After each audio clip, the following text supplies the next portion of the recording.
Pēdējos 4 gadus Latvijas pārstāvjiem Eirovīzijas dziesmu konkursā nav izdevies pārvarēt pusfināla barjeru. Dalībnieki saņēmuši bargu kritiku un pārmetumus. Tādēļ vaicājām ekspertiem, kā viņi vērtē Eirovīzijas šovu un Latvijas dalību tajā. Eirovīzija, jeb Eirovīzijas dziesmu konkurss ir televīzijas raidījums un tikai. Tas ir starptautisks Eirovīzijas projekts, jā. Tas ir Eirovīzijas valstis, un tas būtībā ir televīziju tāds, muzikāls tautu draudzības festivāls.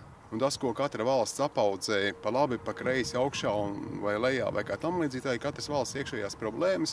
Un man liekas, ka Latvijā tik liela uzmanība un ažiotāža pēdējos gados, jo sākumā par to neviens nerunāja un sākumā tā diezgan vienaldzīgi uztvēra, un jo viss kā normāli tajos brīžos, kad sāk neveikties, tad arī sākās izteikties, jo komentāros izsakās burtiski par visu.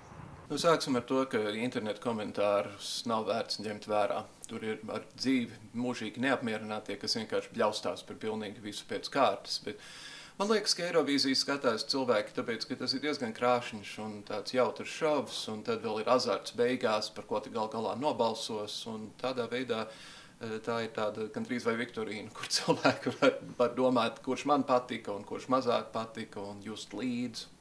Ja mēs ņemam vērā to, ka tagad pēdējos 4 gadus uz lielo Eirovīziju ir nosūtīti būtībā plikadīdas, kuriem nav nekāda šova, kur vienkārši stāv un dzied, un ar to arī viss ir pateikts. Nav tikai parādīt savu dziesmu un novērtēt to vietu, kurā tu esi.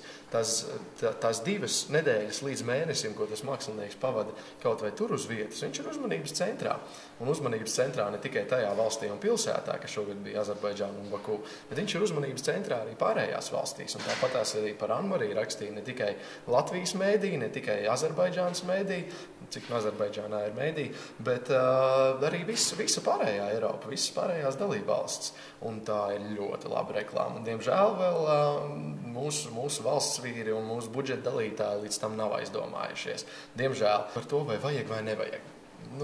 Bet tad, kur tad mēs to izvērtēsim, vajag šogad vai nevajag, par nākamo gadu runājot. Un tur jau ir tā lieta, ka visiem interesē, un Eirovīziju neviens raidījums nevar pārspēt. Kas attiecās uz televīziju un reitingiem, tur viss ir kārtībā, jo tiešām, pēc šī gada, ja kāds vēl man teiks, ka mēs neskatāmies to Eirovīziju, kāds noteikti neskatās. Kāds noteikti neskatīsies arī futbola čempionātu, hokeja čempionātu un olimpiskās spēles neskatīsies. Ja? Bet reitingi bija tādi, kad es teikšu, sorry, jūs skatāties.